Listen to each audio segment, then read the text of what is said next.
Remember to breathe, cause it'll take your breath away when the engines cough and you blast off. Ignite the night with a firecracker flash. Remember to live, cause you're gonna... Hello, I am AxelMC131 and welcome back to Kerbal Space Program, and today we are going to be aiming to fulfill one of the two other contracts, not the orbital station one. I'm thinking that I might get some more science, get some bigger parts, see if we can unlock the crew habitat and the research, the mobile research lab before we actually start doing that, but instead we're going to try and orbit the moon, and not only that, I'm going to see if I can orbit the moon with a manned vessel, so we can get some crew stuff. Now, I have not built anything prior for this, so this is going to be... I'm going to start by building this, so I'll probably speed this up, most of it, but we're going to go ahead and build a vehicle that will put a Kerbal into orbit of the moon and then return them, so here we go.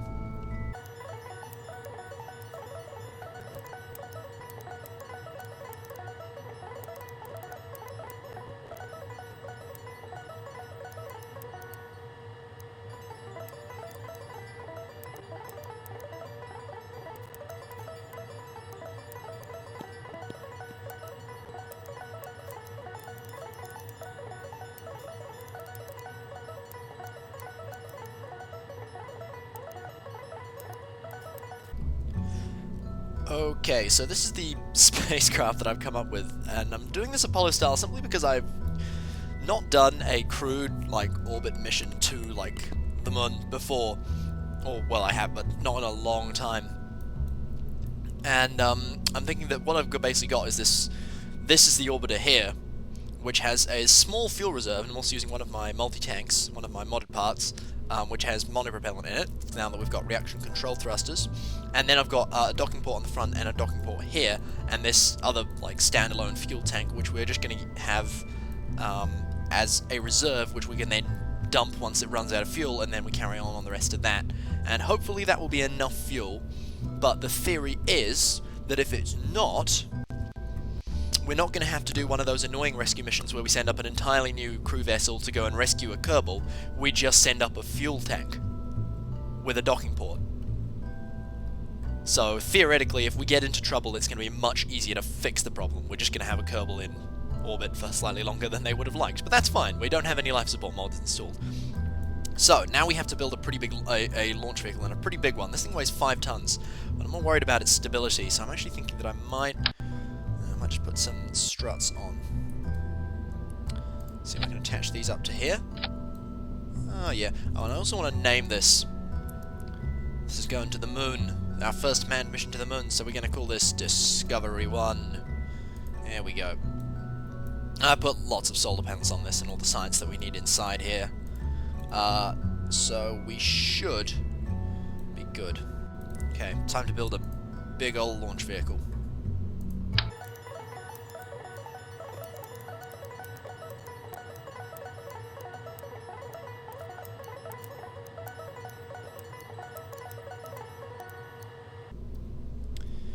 Oh, that's a pretty big rocket. 69 parts, alright, and it weighs 55 tons. Oh boy, this is going to be interesting. I think I'm going to need some more struts though, so let's just go 1, 2, 3, down to about there. Hopefully that'll keep it stable, because knowing my luck, this thing's just going to start bending and wobbling, but we've got some SRBs to get it off the launch pad. I decided to use the swivels for this because I want the gimbal. I don't want to be completely uncontrollable. Of course, that's probably going to be my downfall, because usually when things start wobbling, it's because there is too much, too much gimbal or too much torque, and everything's overcorrecting itself with SAS, so I guess we'll find out what happens. But let's just fix our staging.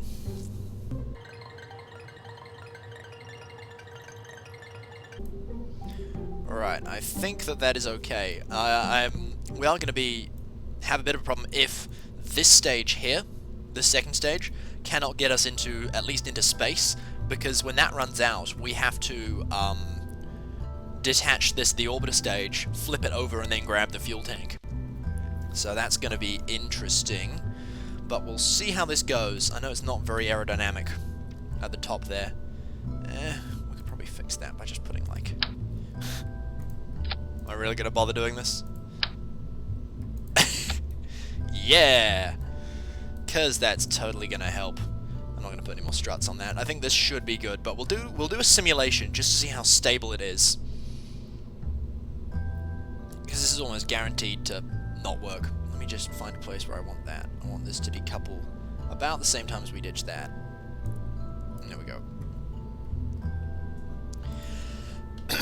Right, so we'll just have Jeb on board, and we'll do a test of this.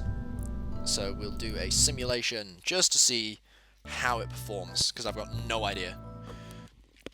It's these middle ground rockets I haven't done in a long time. I have done like a little bit of career mode, so I've been playing like little tiny bits and doing the early stages. So the small rockets, you know, just getting into orbit, that's fine.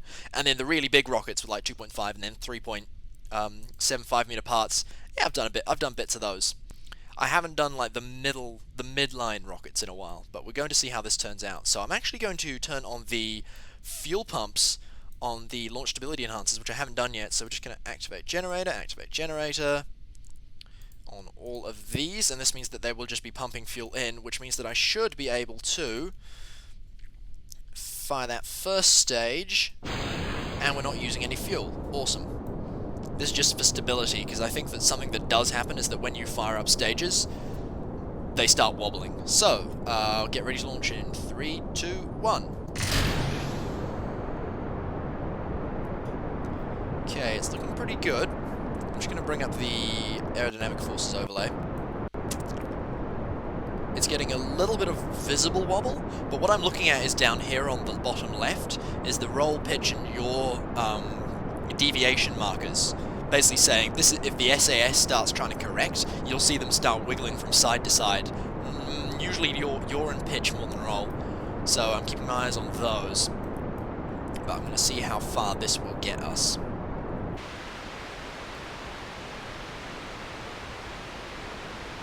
Okay, it's looking pretty good so far, but we're about to have booster burnout.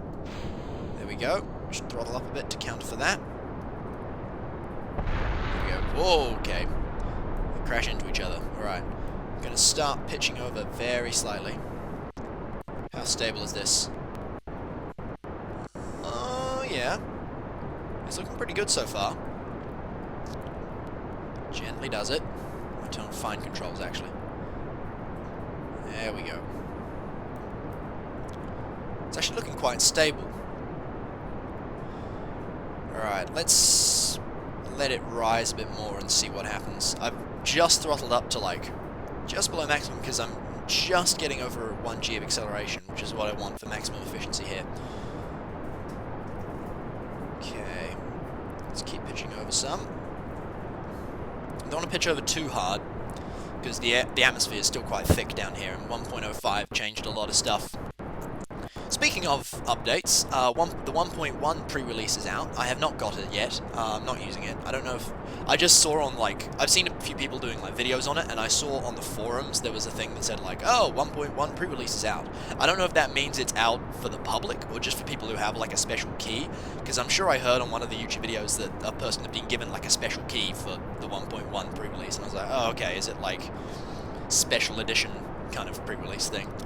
I don't know, but I have looked at it, and I'm very excited for some of the new stuff in it. I quite like that the big inflatable heat shield, which I think is going to make a lot of people quite happy. It's a very fun part of that. I can't remember what some of the other things are. Oh yeah, the landing lights and on the big landing gear. That's good, and the fact they have like suspension and the new wheel physics. Those are quite cool. Can't wait for traction control in this game. I'm still curious because I didn't hear anyone say that like the big landing gear have steering yet, because we do. That is something that we are missing in this game, is landing gear with steering. We only have 2. We have the little non-retractable one and then the standard retractable gear bay, but they're both quite small. So when you have big planes, you either have to have tiny little wheels or no steering on land. So. Now this thing's actually performing very well. I'm not seeing like huge aerodynamic effect markers. I'm trying to keep this as stable as I can. It is trying to pull north a little bit, so we're probably not going to be in a perfectly equatorial orbit. But we only just using about the halfway mark on that first stage. So I think we may be able to get this up nicely enough. Start pushing her a bit more because we're getting up to the upper part of the atmosphere, up to about 25 kilometers. So probably want to keep pitching over. I did some like practices with other launch vehicles earlier in a sandbox world of varying sizes and formations, and I'm starting to kind of get a generic point like where I want to be aimed. The old rule was like you start your gravity turn at 5 kilometers up and you should be at 45 degrees by 10 kilometers up. I mean, that's what I was taught. And that changed a lot with 1.05 and the atmospheric effects changing, so it's now more like start your gravity turn very gently at 5 kilometers and you should be at 45 by about 36 kilometers, which is the point where this will auto-change from surface velocity to orbital velocity, which is quite good. And you kind of want to be pointing at your orbital velocity marker by the time it switches. So there is a little bit of guesstimation in that, so I'm just going to pull over a little bit more because I think it's going to flip over. Oh, there we go. So it's flipped over a little bit. This is performing quite well. As the biggest rocket we have ever launched, even though this is still a simulation, I'm quite happy with it. Now we are getting low on fuel in this first stage, so I'm going to see what happens when we ditch it and go to the second stage. And I think we probably can get into orbit with this. But we'll see. We'll see.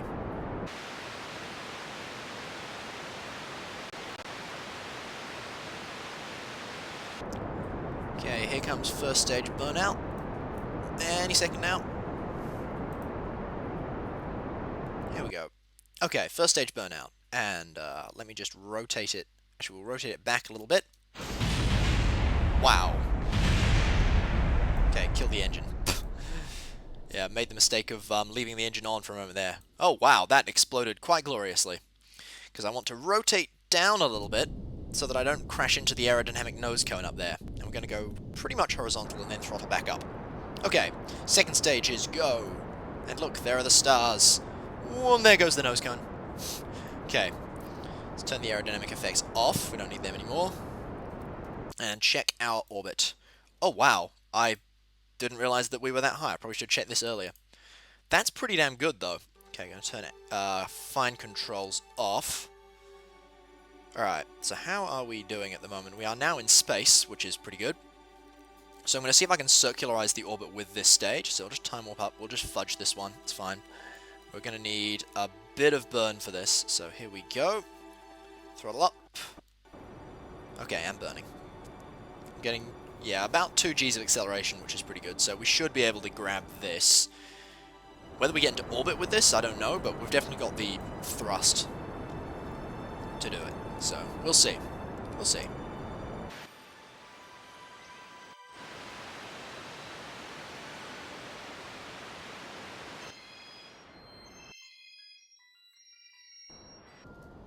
Alright, almost in orbit, so just time warp to Apwaps. And we're just holding prograde. 114 kilometers, that's pretty good. How much fuel have we got left in the second stage? Fair amount, so I think we can get into orbit with this. Here comes Periaps. There it is. Bring it up. Gonna throttle down a bit here, and whoop. 105 by 114 I think is actually pretty good. We shouldn't need to circularize this, remembering this is just our simulation. So the next part that we need to test is how effective is this going to be? So, we have this stage here. We are going to start our burn with the rest of that stage. However, we need to decouple this and flip it over first, and we can then just control from here. I hope that it's stable enough, but we'll see. So, we are going to... I'm actually going to quick save. Or I probably shouldn't, because if I want to revert, then I can't reload a quick save, because it won't let you revert at that point. But we are just going to do this all at once. So, let's get ready to test. Decouple! And now we are controlling this, so let's just engage RCS and move ourselves away. And that is going to be annoying. So we're going to have to do something about that. Right, let's just make sure we are controlling from the docking port. Set that as a target. And rotate around. There we go. A little far. Okay. And let's see what we can do here. So I'm going to try and, like, hook the docking port into that ring. And then flick it out. So, gently Gently does it.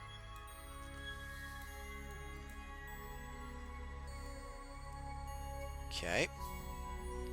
The question is, am I going to phase through it, though? So what if I rotate this way? Yes, I'm going to phase through it. Okay, so I've got to actually push the decoupler out of the way. So let's just move out. Wait till we are within that, and then push. Bye-bye. Okay, that worked. Alright. And we're still locked on our target, so let's just make sure that we are angled the right way. I use the nav ball here, by the way, rather than visuals, so we're just going to make sure that we are pretty much parallel. And I'm just going to burn sideways till we are lined up. And boom! Oh, that was quick. Okay, so that's actually quite easy. That's good. As long as we can avoid, like, accidentally knocking this, because this has no control on it at the moment. As long as we can avoid accidentally knocking it, we should be fine. So yeah, this is pretty much Apollo style, but without the lander. Instead of a lander, we've got a fuel tank. So if we control from there, which means we're now pointing the right way, that's still off. This is still on. So if we say we're aiming to depart orbit at that point, we would burn from this point. We can see it compress. It's not really wobbling, which is good. Not very much. And we get this up, so we'll wait till this runs out of fuel.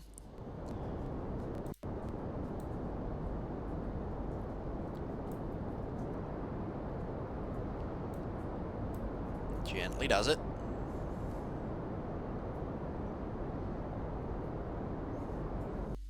Okay, and at that point, we turn the engine off and stage until we decouple that.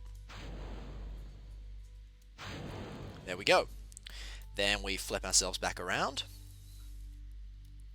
Whoop, thank you. We are going to enable the crossfield if it's not already. I think it's enabled by default. Make sure we're pointing the right way. Oh, of course, I was like, why is that the retrograde marker? Because we need to control from here. Okay, and turn the SAS back on, and the RCS off, and then fire that engine. Okay, it is going to use fuel from there by default. What happens if I disable this? Okay, it doesn't auto take from there, which is interesting. Oh, of course, because we've got another decoupler there. Ah, that's why. Alright, so I'm going to have to manually pump fuel in. That is a shame, but we will survive. So that's basically going to be our reserve tank. Question is, could we get to the moon from here? So let's throttle up to max.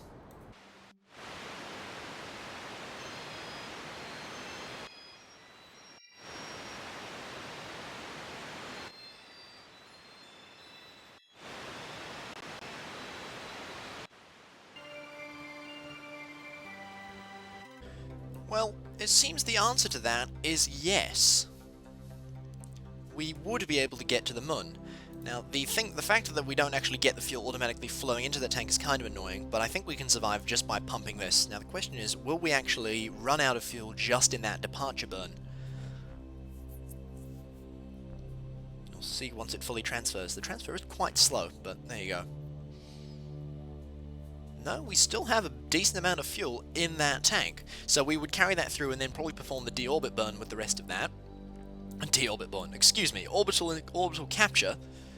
Capture burn with that. Don't want to be doing a deorbit burn. We are not landing on the moon. Do not have the capability for that yet. Well, we probably do, but I'm not willing to go there. So, I think that we can call this simulation a success, and we will carry on with that. However, I think I've done quite a long video for just a simulation of this.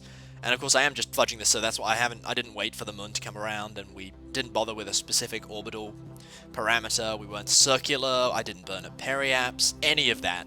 So this is like just a complete, like, no control mission. If I have control over this properly, so I do it properly, I go into an 80-kilometer parking orbit, we burn at periaps, and we actually go to the moon, we'll probably have more fuel. If I did like a more efficient launch, but the launch vehicle is stable. That's the most important bit of this, and the docking, the decoupling and then docking to the fuel tank is flawless.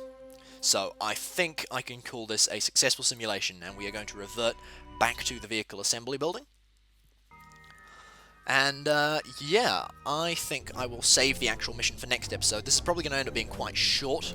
I've got my timer here, which tells me I've been recording for just under 30 minutes, but about a third of that is going to be sped up for building and flight. But yeah, so I think we're going to call it a success, and we will hopefully be able to complete that mission in the next episode with the Discovery 1 for real putting a Kerbal?